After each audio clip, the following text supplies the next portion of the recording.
something that really sketched a clearer picture for me, which was, listen, you got to do it now, because when in a week or 2 weeks time, you're going to recover from this.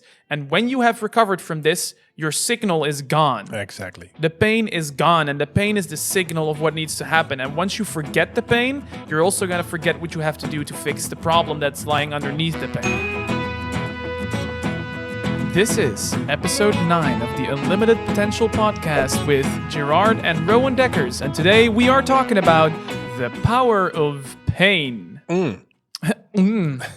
That's that's a big one. A bit of a touchy subject, the power of pain. So we're going to be talking today about, I guess to already kind of summarize what this whole thing is going to be about, it's how pain is a signal to us, and we should see it as a signal and stop seeing it as something that we just need to avoid and quickly get out of the way and try to ignore it again as fast as we can. And like, we've been seeing pain, I think not in the right way. We've not been embracing pain at all as a species. I think all across the world, I think there are places where they really do live that way, but those are more like the more Eastern countries. Yeah, maybe. Where they really embrace it more, but sometimes that gets pushed aside more in the direction of like, oh yeah, that's kind of hippie, kind of connect with yourself, meditation kind of stuff. And it gets pushed away very quickly. Yeah, well, maybe that, but also when people say, okay, embrace the pain, very often pain isn't tough enough, isn't intense enough. It's very easy to embrace the pain when the pain is not heavy enough. You say, okay, well, let's embrace the pain.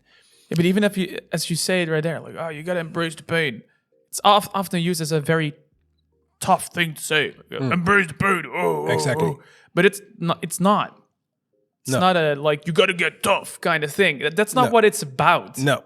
Exactly. And yeah, well, a lot of people are very often when people come to the practice or when people come into the programs, they are being pushed to my practice or pushed to the your program. Psychology practice. Yes, sorry.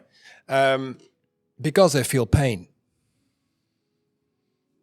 I mean, that's in the end and there is the only reason why somebody would go to a doctor or a psychologist, or that's the only reason, right? When everything is okay, they don't come to me. Sorry. Why do you never get somebody on a Friday afternoon that just comes in for a nice chat? Yeah. Well, never. So they come because they have pain, and there is only one urge they have. Get rid of the pain. Get rid of the pain. As you always say, possible. And as I also started saying because of you, which is a very well-known thing. Human species, the humans, we are pain avoiders. Yes. That's what we are. Yes. The only thing we're pain avoiders. Everything we do is in line with avoiding pain, or in all different shapes and forms, whether it is conflict, whether it is problems and obstacles, and it's all forms of pain. And people are driven by pain, but they very often don't listen to the pain, what the pain tells them. Yeah, because of that avoidance, which is very... Exactly. I've talked about this in the podcast before, but obviously a while back I had my back pain. I think we mentioned that last episode. I had back issues, and I remember you saying like, so what is it telling you? And I was like, Dad, not now. I'm in a lot of pain. I can barely move. That's what my body's telling me. So, but in the end, you do have to sit for it. You don't want it in the moment. Like in the moment, I just want to lay down and don't do anything.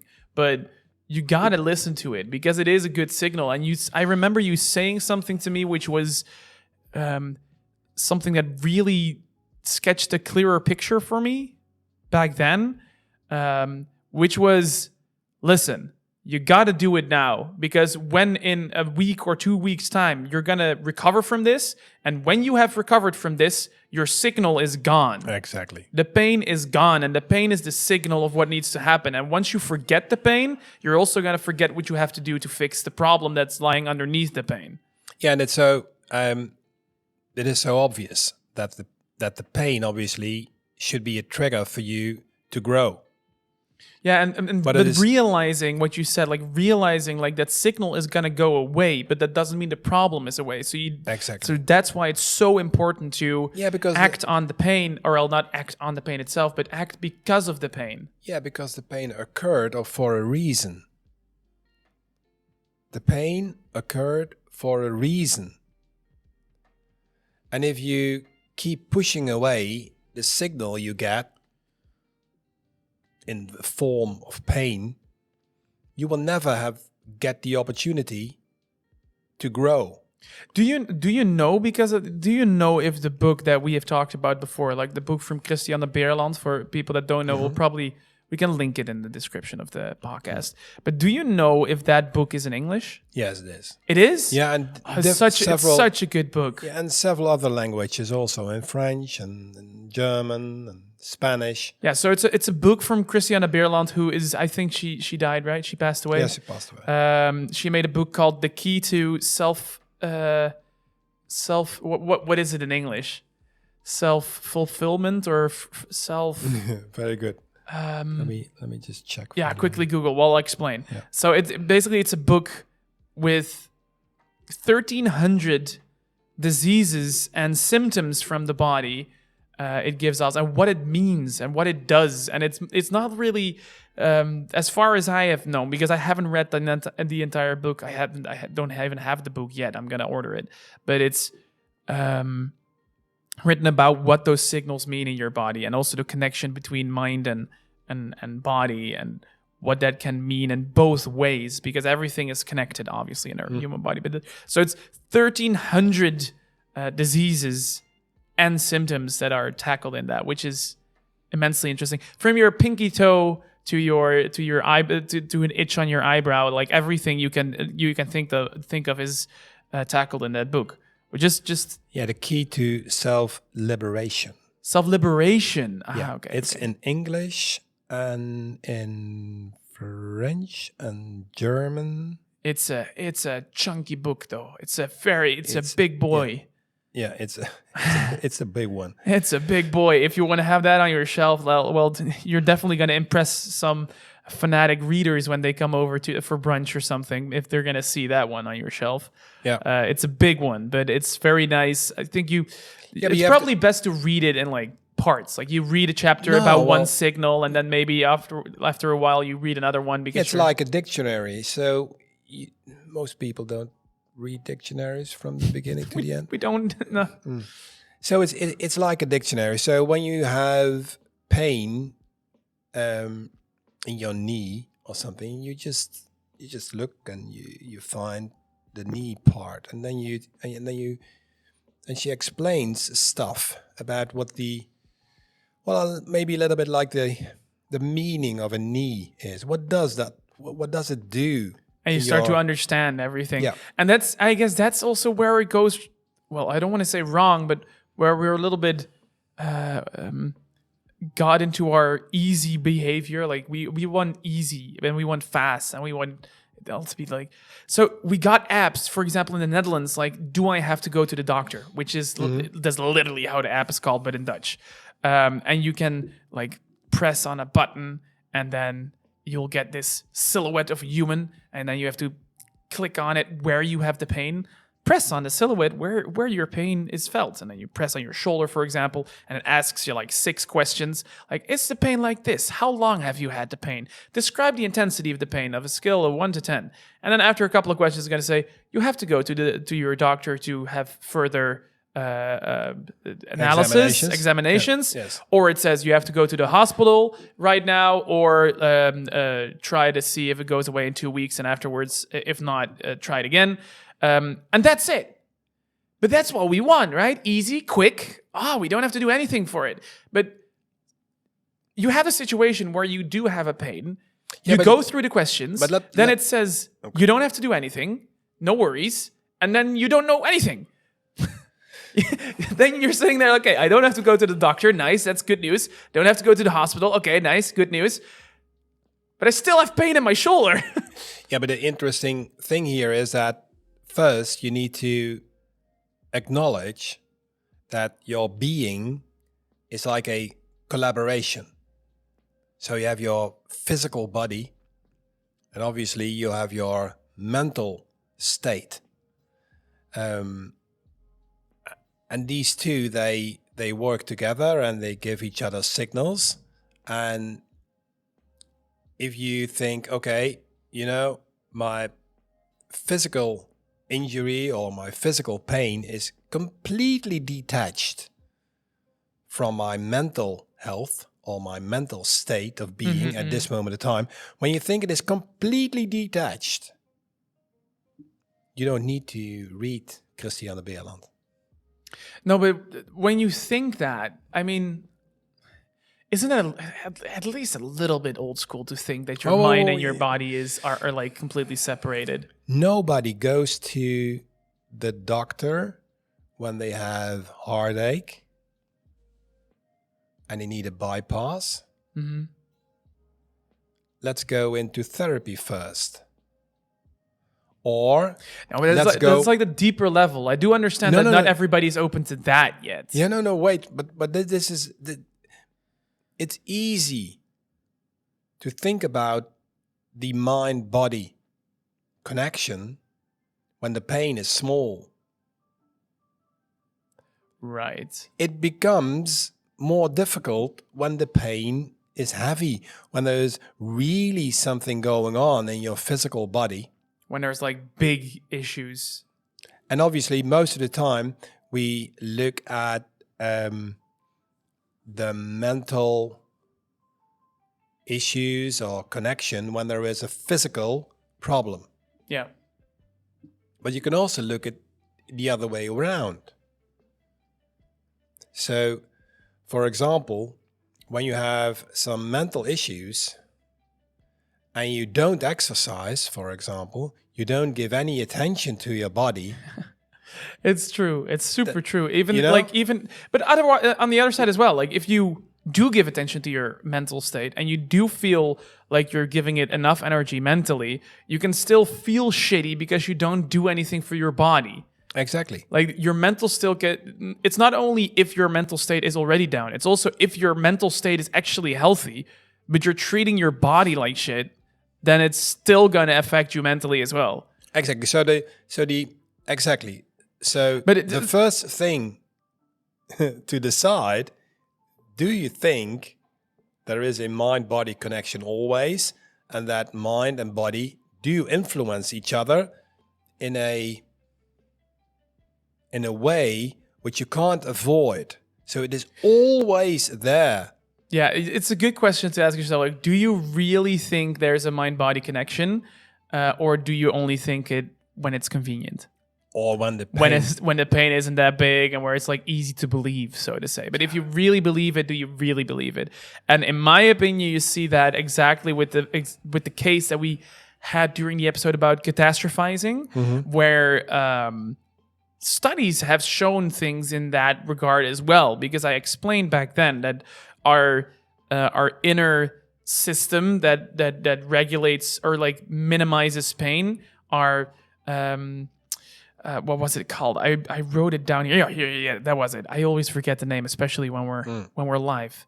The endogenous opioid analgesic system.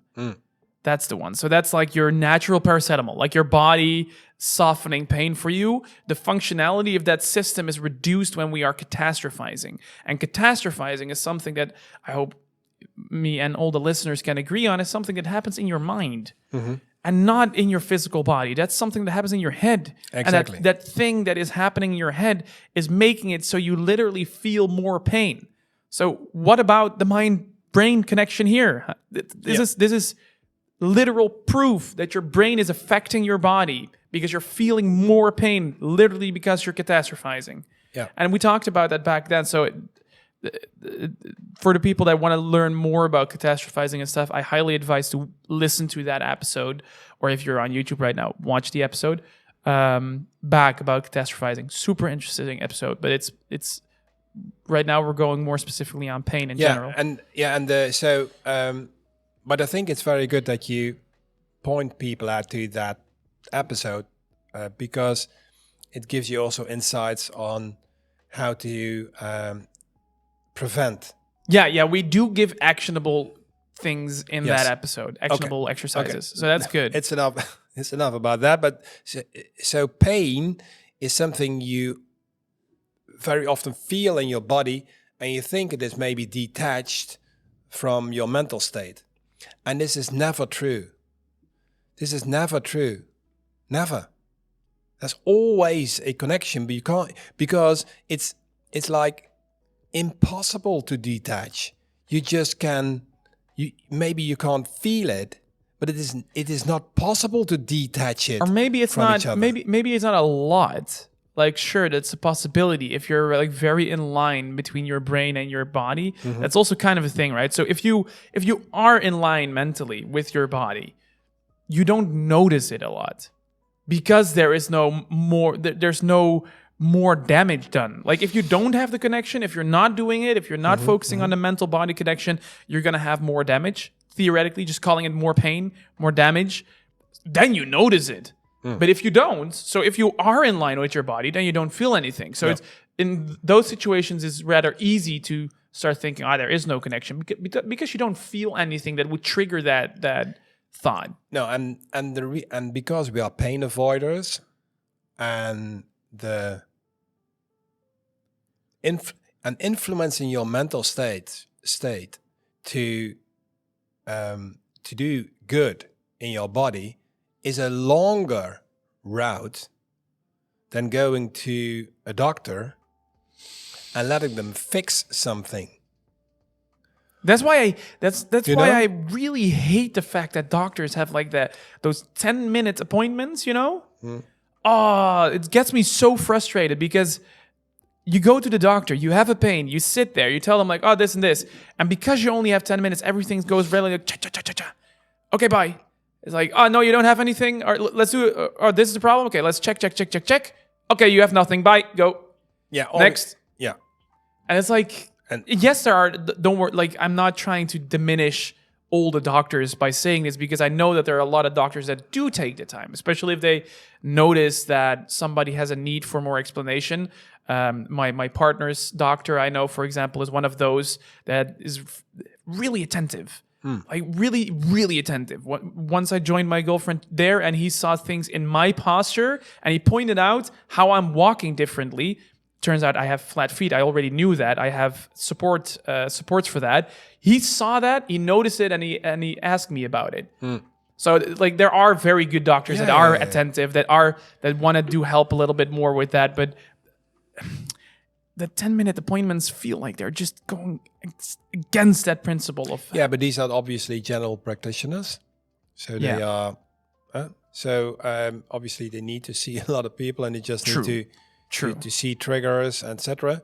But still, the traditional... or no, not traditional, but the new medicine, they try to fix something as fast as possible. Yeah. And then send you home. Yeah, and in that regard, I also don't think the problem lies in the 10-minute appointments, but the 10-minute appointments contains a problem that needs a solution. I'm not saying that solution is there. Maybe it's something else. Maybe somewhere else we need to find a solution for that. But it doesn't. The fact that we do have to do it like that because there's a high quantity of people that need to go to the doctor and see them. So that's why we have 10-minute appointments. It doesn't diminish the fact that we have something still to fix. Yeah, yeah. So if we could just, for argument's sake, establish that there is a mind-body connection and that these two influence each other. Yeah. Every day, every minute of your life. And a lot of people put emphasis on one or the other more. So like more on body or more on mind, and obviously it's like a collaboration.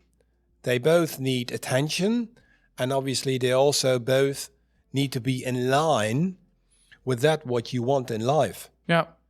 You know, so in the end, you are going to be kind of the average of it all. So if you're gonna you're gonna learn a lot mentally, and you're gonna get strong mentally, but you're gonna diminish your body, you're still gonna be an average of those factors. Yeah, and a little bit more because it's not only mind body. If you look more at it, it's also socially, inspirationally. There's a couple of those that make up that balance, but in the end, you're gonna be kind of in the middle somewhere there. Yeah, and in the when you're young, obviously, your body has resilience. Much more, the resilience of a person when they're young is much larger than when you get older, because the body is already doing stuff for 60 years or so or more. It's completely true. It's actually also proven in numbers, like the statistics of the Central Bureau of Statistics in the Netherlands.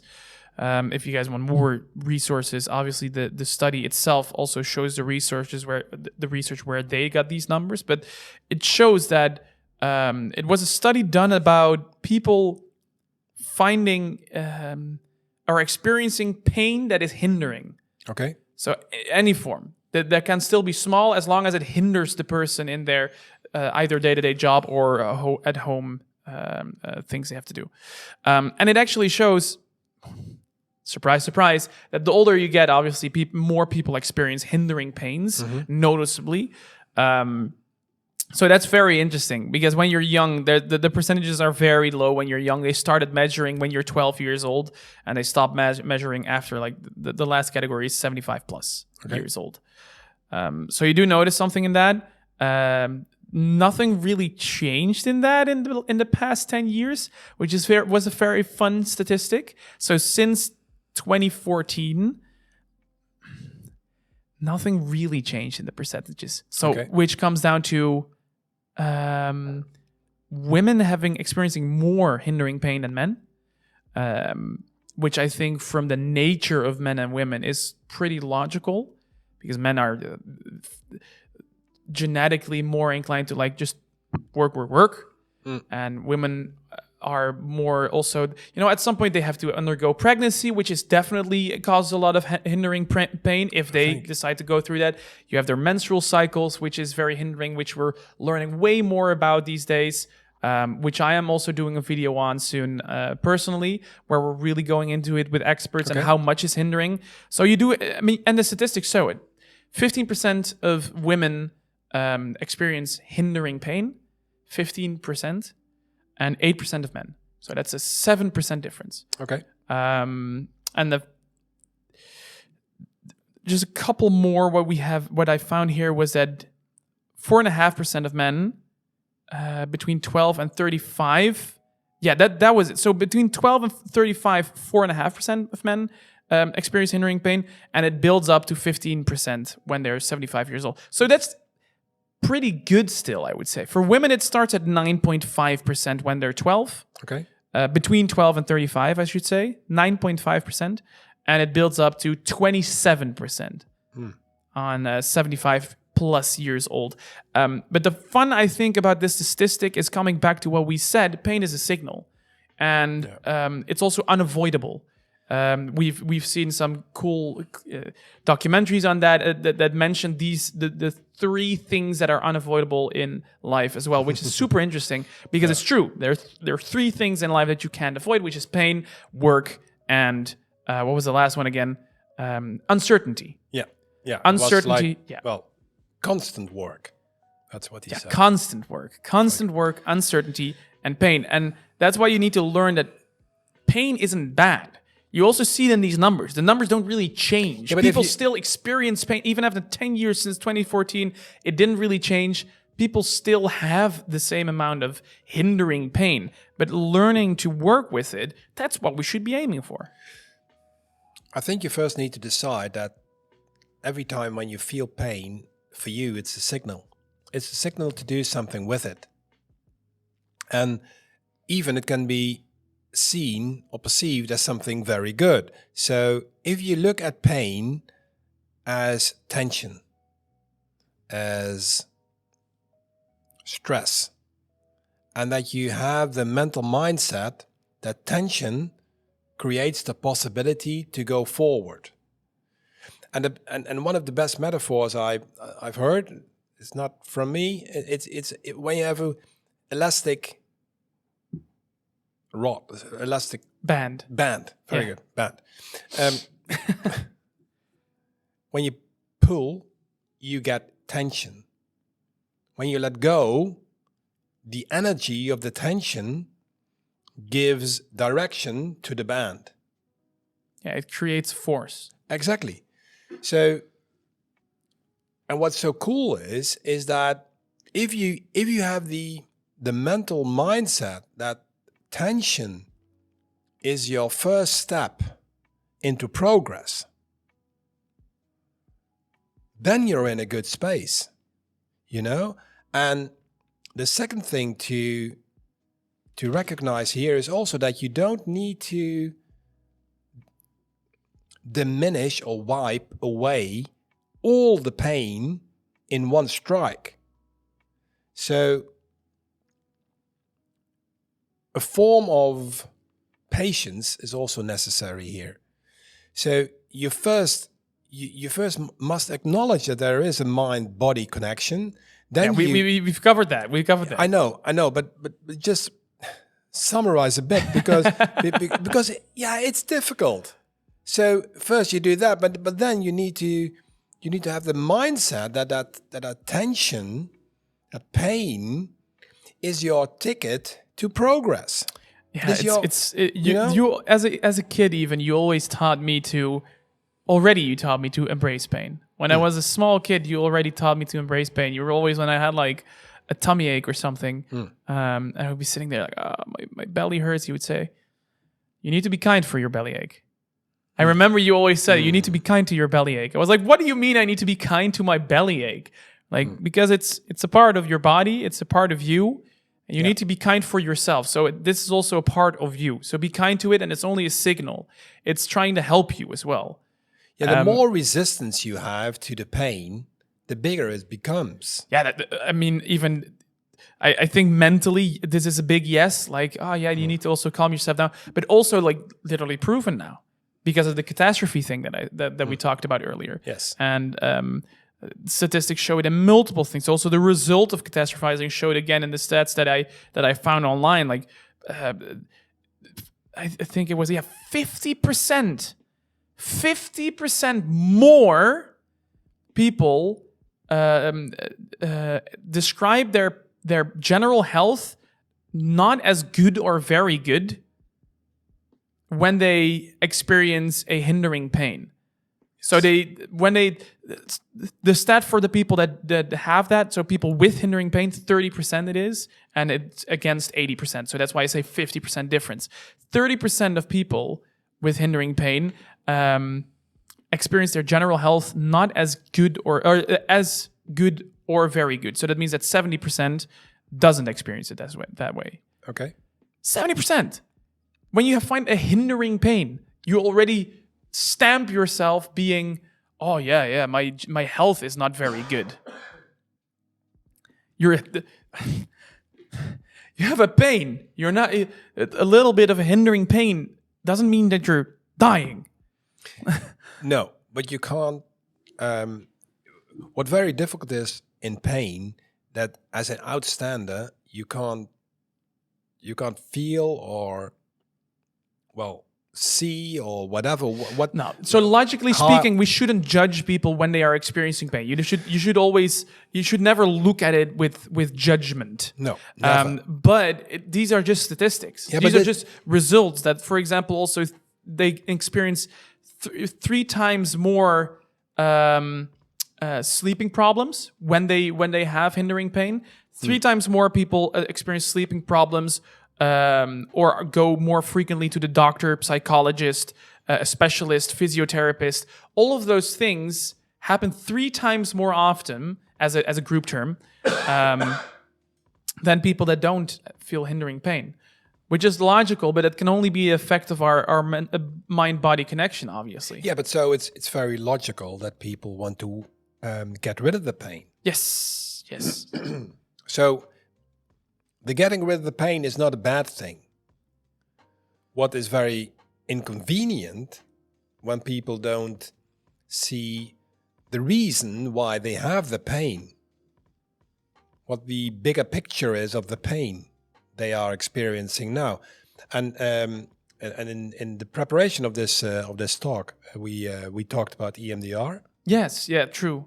And why maybe sometimes when people request EMDR treatment, I hesitate. Maybe first explain what EMDR is. Yeah, EMDR is a trauma intervention technique. It's eye movement desensitization reprocessing. So it is a trauma intervention technique. So when you have experienced a very severe situation, for example, in war situations or, it happens a lot with, for example, sexual assault. Sexual assault or exactly, but very often also a childhood where they're... Traumatic childhood exactly. With aggressive parents, stuff like that. Yes. So, and when that period or that situation is not being processed well enough, not integrated well enough within the person, that situation on an unconscious level still influences daily behavior and very obviously also daily emotional perceptions of their being. Mm-hmm. So it is something you just can't influence. The perception of depression, etc., etc. Yeah. You can't influence. You have no connection.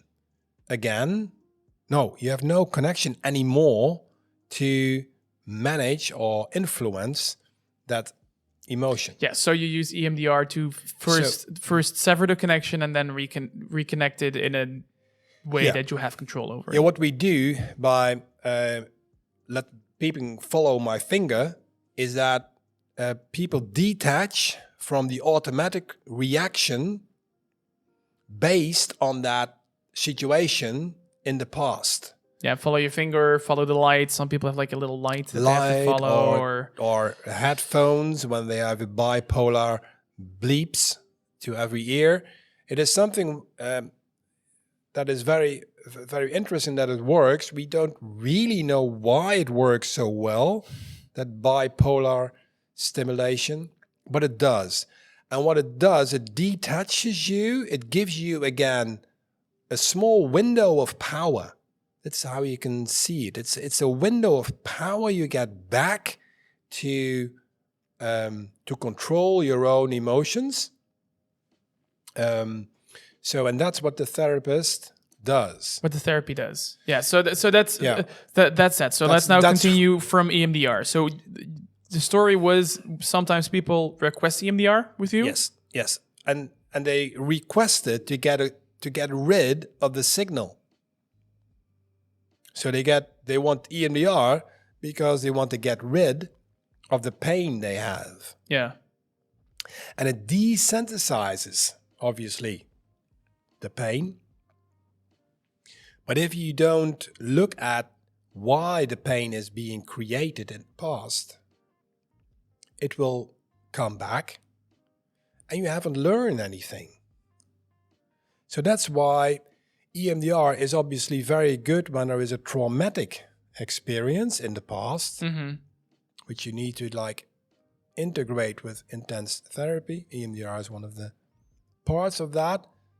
But if you... Very much used with PTSD, stuff like that. Exactly. But when you have just pain and you want EMDR, you're just getting rid of the pain without looking at the reason why the pain is there anyway. Yeah, the pain is still a signal. You're not listening to the signal. You're just getting rid of the signal.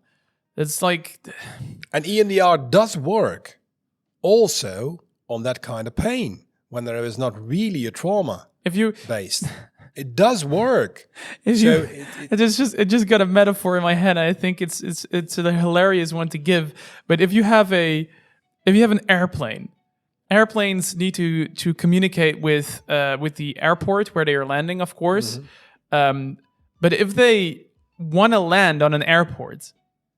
The pilot is flying in and they're requesting if they can land.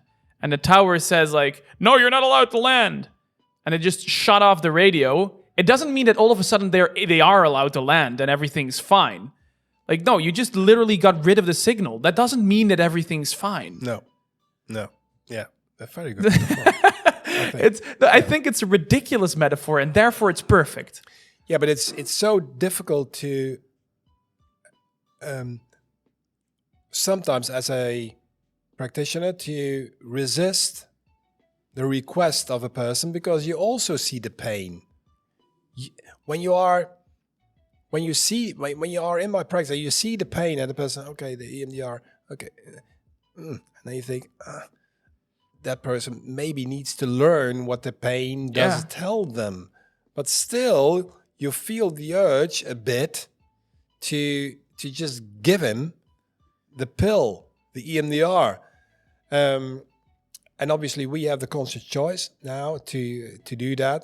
And sometimes it's a good thing and sometimes not. So, but I always talk about, okay, let's dive a little bit deeper. Maybe we can do the EMDR. Let's dive a little bit deeper. It doesn't hurt to first talk about it a little bit more before we decide. You know, it's very easy. Just instead of immediately say, okay, let's go EMDR. Let's first at least talk about it for a session. Exactly. And then next session we decide if we do it. Maybe we do EMDR, but let's first understand before we just, you know, before we pop the paracetamol in. You know. Exactly, and that's why sometimes I feel a little bit. How can I? You know, when we talk about these subjects, Rowen, these are pretty heavy subjects. And there are so many aspects of a solution to get rid of pain. So many aspects that I try to make it tangible. That I try to make it not that big. Because everything we talk about in these podcasts are about becoming and becoming you and fulfilling your life. Getting a better mental health every week. Exactly. Yeah, and you need to make it easy because the thing itself, the experience itself, it's incredibly hard. So if the exercise is also very hard, that's not going to work. So it needs to be an easy exercise to fix a hard problem. Otherwise, you're not going to work with it. And obviously, when you're in that moment, when you're listening to a podcast in your car, you're just driving somewhere, just listening to the Unlimited Potential podcast. You don't even feel the severity of it unless you're in that pain. And if you're in that pain, you don't want to think about that kind of stuff. So you need a very actionable tool to hold on to. Yes, exactly. And in my opinion, and we haven't really talked about this beforehand, so I'm very curious what you think about it. This is how transparent we are. Sometimes we just throw things in and we trust each other that we both know what it like where this is going to go and that it's a good thing. But interrupt me if you think I'm wrong. I always suggest people with these kind of issues that your focus needs to be on one thing and one thing only. Don't fix, understand. That's the only thing in all those situations. And it's not only with pain, it's also with things you want to achieve. So when you want to learn something at a job, don't learn a trick. Learn why the trick works. Or maybe only fix something you understand. That's a good motto. So it basically means the same, but in a very more, I think this is a more constructive way of saying it. Only fix something you understand. Yeah, so you need to invest in understanding why things are happening. And then sure, you can take it. You can take afterwards. You can do EMDR if that's a conscious choice, or you can take a paracetamol for your headache or whatever. But first, understand it before you do it. I think it's a very good sentence, a very good mantra to repeat in your head in every situation when you feel pain. Understand, then fix. You can still go for that quick fix if you just understand it first, if that's still the right decision. Yeah, because sometimes you need a small quick fix to also get the the mental clarity to understand it maybe even deeper. So want to refer back to the empathy episode? Yeah. and maybe also something very, very normal stuff, like a paracetamol or something like that. Or maybe even a single EMDR session. So that one. Yeah, so that you get the mental space, so that you broaden your horizon to maybe look deeper into the reason why you feel the pain. Yeah, and I think also a lot of us are here, and this is something that I want to spend more time on at some point, maybe in a future episode. But I feel like maybe there is something to say about a part of our brain that is getting into a evolutionary existential crisis, because we are at a point where we don't live the same way as we did hundreds of years ago. The pressure on reproduction, for example, which is the essence of our being in the end, we want to keep the human species alive. So for that, we need reproduction and we need to pass on information to new generations.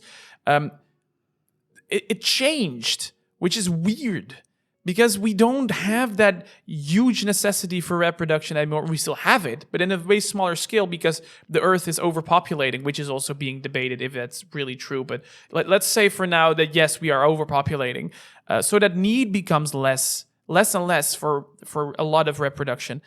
So what would be then the goal to live for? Is that what you say? Now, what you see is a lot of people are aiming for experiences, right? You see it a lot. People want to be happy. People want to travel the world. People want to see things. But in my opinion, a part of life is also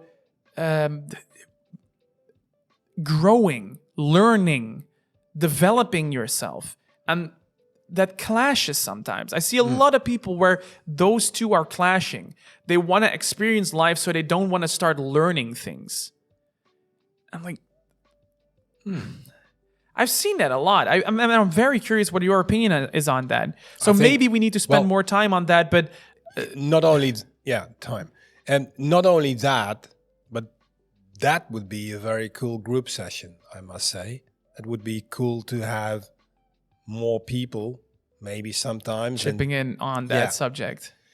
Yeah, because you need the experience of other people. We can talk about this in this podcast, talking about people, but maybe let the people speak for themselves. Yeah, maybe, and then we can give like something to add, also to the attitude or opinion of a person has about experiencing instead of. So if you're listening to the podcast right now and you're thinking, yes, that would be a very cool subject to organize or to do something, let us know. We'd love to know it. So we'll definitely look into it. If people like to see that, we'll see how we can manage that and make something happen in that direction. But that's something that I've been thinking about a lot. But to come back to pain, because that's in the end the subject of this episode. Exactly. I think a nice exercise would be for people at home to try for this episode. Again, your answer you can submit to info@unlimitedpotentialprogram.com. Or if you're watching on YouTube, just put it in the comments. We'll read everything you guys post there. But I think a good exercise would be to look back and evaluate for yourself, because this is going to create understanding for you for when you're doing it. Because everybody does this. When is the last time that you experienced pain and you got rid of it without understanding it? And you know, I think it's a very good exercise. It's only for one. Yeah. So how about you retrospectively try to understand it now, and maybe let us know afterwards what would have been different if you did first research it. So go back to the pain, research it now afterwards. Find out why you had that pain, understand the pain more, and then retrospectively describe what would have been different if you first understood it and then acted on it. Yeah, and obviously the last part maybe is difficult because you need to look back. If it is more recent, it's easier. So you can just look back and you think, okay, I will just pushed it away, paracetamol or whatever. And now, okay, let me look at the pain. What does it tell me? What is the tension there in that pain? What caused the pain? Why is it there? What kind of growth could it have been?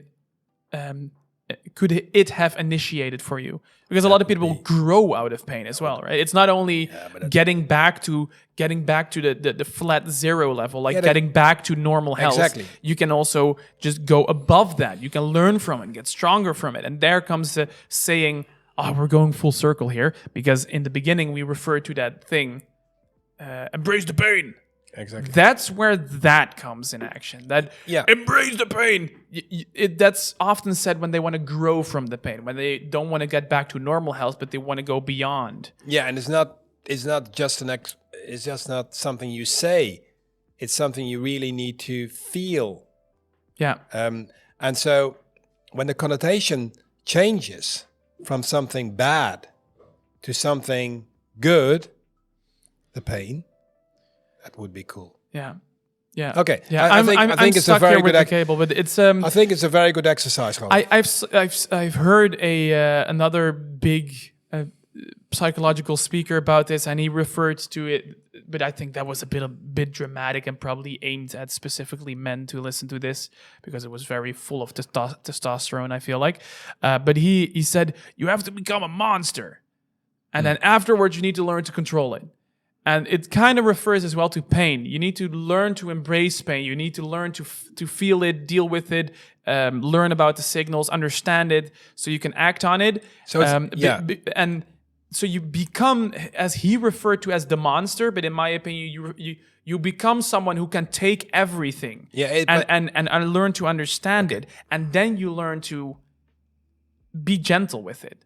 Yeah, but it's not dwelling with the pain. No, you're not dwelling. It is understanding. And you're not looking it up. It's not accepting that the pain is, and that it is good that the pain is there just as pain.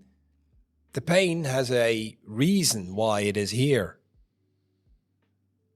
So that tension is your first step forward. Yeah.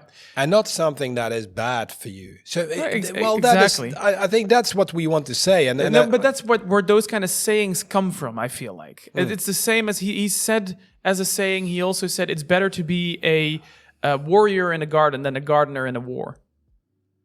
And it's because it's the same guy that said that. So obviously, again, it's filled with like, very much testosterone. But there is a core essence of that which can be brought back to what we're talking about here. Okay. Yeah. And but I think this is the essence. Yeah. The essence of what we wanted to talk about today. I hope you enjoyed it. You're really cutting it here, because we want to keep these episodes a little bit short. So I get where we want to keep them shorter, but also like focused and like when we covered it, what we wanted to cover. Yeah, it's okay. Definitely. I tend to talk a lot, I know. Okay, so thank you guys for listening. I hope you guys can do something with the exercise. Let us know. If you're gonna see something change on our channels in the next couple of weeks. We'll probably post it on Twitter and Instagram and everything too, because we recently rebranded, we restructured everything. Cool. It's looking amazing. But don't be scared if you see our profile picture on the podcast change. The album covers of the podcasts are going to change. They're going to look a little bit different. You're still going to see the big up, the UP, the letters in it. But don't be surprised if things are changing, because we're going to implement our new branding. So cool. It's going to look very cool. I hope you guys are going to enjoy it. Feel free to let us know as well what you think about the new brand if you're going to see it. And I mean, there's only one thing to say for us. Dare to dream. Dare to dream.